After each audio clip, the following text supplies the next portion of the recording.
Satu unit mobil truk bermuatan sayur kol dengan nomor kendaraan BE 8741CX terbalik di Jalan Sudirman, Pematang Siantar sekitar pukul 04.00 waktu Indonesia Barat, Kamis 13 Juli 2023.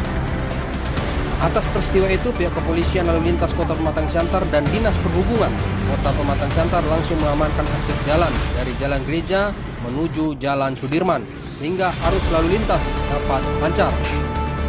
Informasi yang diterima lintaspublik.id bahwa mobil truk pengangkut sayur ini membawa sayur kol dari arah Situbondo menuju Lampung dan terbalik di Simpang 4 Pematang Siantar. Pantauan media sekitar pukul 7.40 waktu Indonesia Barat, mobil truk pun dapat ditarik di beram jalan yang terbalik.